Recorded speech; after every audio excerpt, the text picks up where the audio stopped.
جربت كاس تاع الزمان في سنيوة بدون كريمة زبدة والنتيجة صدمتني فعلا. كنت ذوقوها رايحين كامل تفهموني وعلاش راني نهدر كيما هكا. شوفوا لي القوام تاعها، شوفوا لي هذيك التحميرة، شوفوا لي يجي بزاف خفيف وبزاف بنين يذوب في الفم. وصفة زمان كنت جربيها اليوم، رايحة تعاوديها كل يوم، ديريها اليوم رايحين يطيروا لك بيها. كامل حبوها وكامل يسقسيو على الوصفة، لكن الوصفة راهي تقليدية. قبل ما نبداو الوصفة تاعنا حبيتكم كامل تصليو وتسلموا على حبيبنا المصطفى عليه افضل الصلاة والسلام. جبت 6 بيضات بدرجة حرارة الغرفة.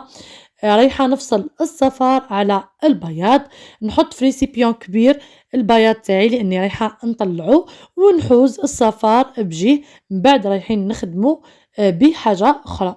وبعد ما فصلت الصفار على البياض نحكم نجيب البياض تاعي نضيف له قرصه نتاع الملح اللي هنا ضروريه، ونجيب الباتور تاعي ونبدا نطلع فيه. ما تحطوش الباتور تاعكم على اعلى سرعه، لازم تكون متوسطه. الا كان عندك من 1 ل 5 حطيه في 3، الا كان عندك من 1 ل 6 حطيه في 3، يعني متوسطه. ومن بعد رايحين نجيبو كاس نتاع سكر يكون ناقص منه صباع، ما تكتروش بزاف السكر. بعد ما طلع هذاك البيض كمرحله اولى ودارت الرغوه هذيك، نبدا نحط في السكر تاعي غير بشويه، يعني رايحه نحطه على دفعات كما راهي توري لكم الصور. يا اما تقسميه على 3 ولا لا على 4 دفعات وتضيفيه، وتبقاي تطلعي بالباتور حتى تحسيه باللي بدا يتقال شويه، ثم تزيدي الباتور تاعك حتى الاعلى درجه ولا اقصى درجه، وتكملي. من جهه اخرى راني وجدت انايا ذوبت الزبده، ذوبت ربع طرف نتاع زبده، يعني ربع تاع 225 غرام، ربع منها ذوبته وزدت عليها الزيت وخليتهم نبردوا بجيه تماما. كي نقول لكم بردوا خلاص، ما بقاتش فيه خلاص هذيك الدرجه تاع الحراره اللي زايده اللي ذوبنا فيها الزبده. خليتهم بردوا مليح، خلطتهم حتى كملت الكاس. يعني الشيء اللي ذوبتيه زبده زيدي عليه الزيت حتى توصلي انك تعمري الكاس، تنقصي منه شويه، ما يكونش معمر بزاف، بنفس الكميه نتاع السكر، وتحطيها وتضيفيها وتبقاي تطلعي. زدت لهنا مغرفه كبيره نتاع لافاني باه نكهو هاد الحلوى تاعنا اللي تجي بزاف بنينه.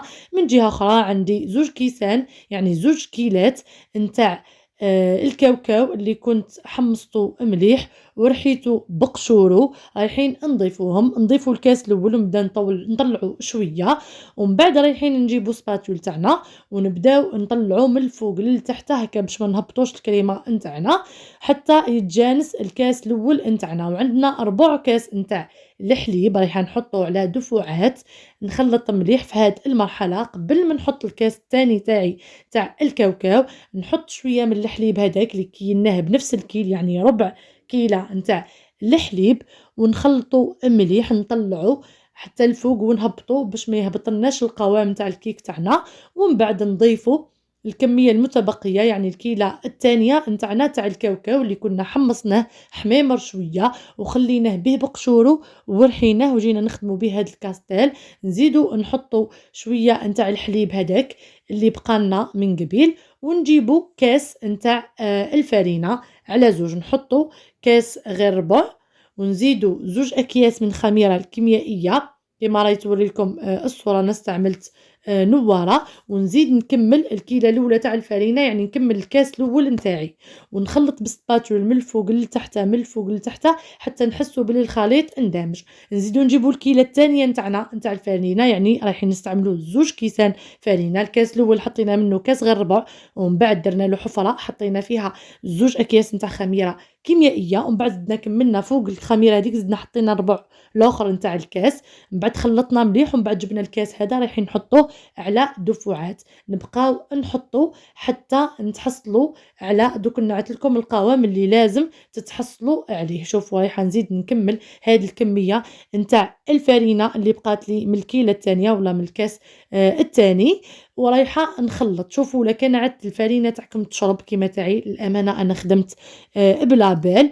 لهنا حسيت بلي القوام تاعي شويه ثقيل، واش رايحه ديروا زيدوا له لهنا شويه نتاع حليب، قيس مغرف ولا 2 مغارف نتاع الحليب. نتحصلوا على هاد القوام اللي ما يكونش شاد بزاف روحو.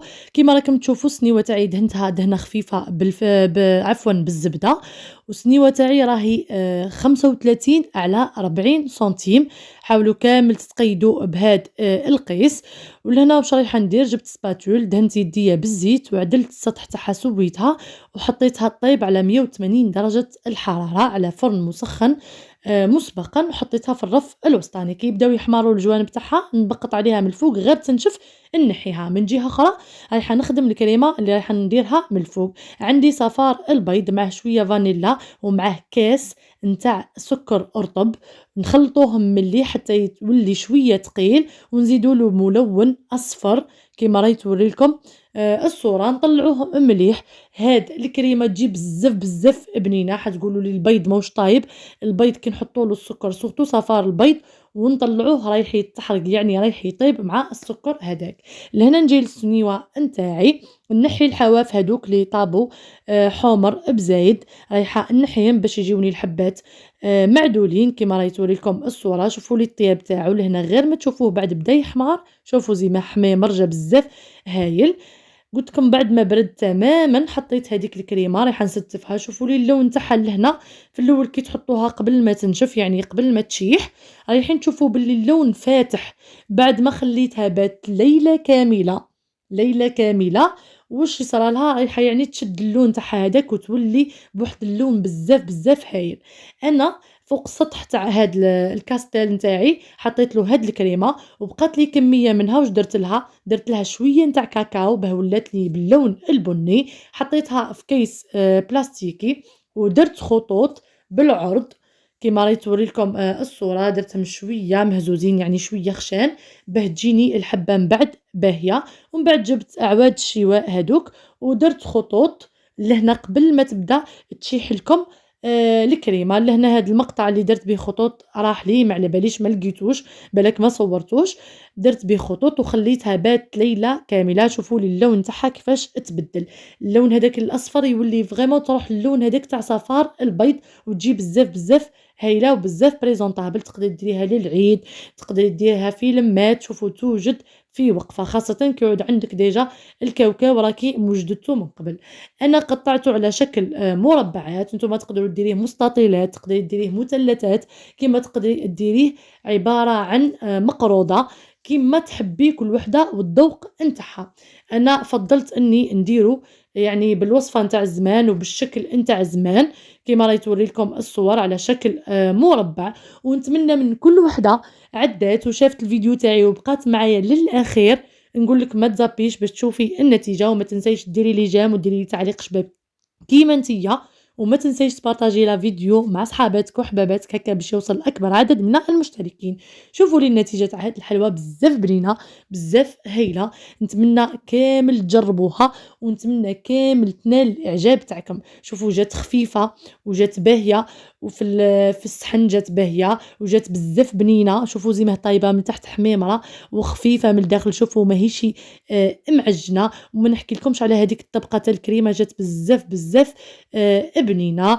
وفي اخر الفيديو ما بقى لي غير نقول لكم ابقوا على خير وتهلاو في روحكم، وان شاء الله الى الملتقى في فيديو اخر ان شاء الله. والسلام عليكم.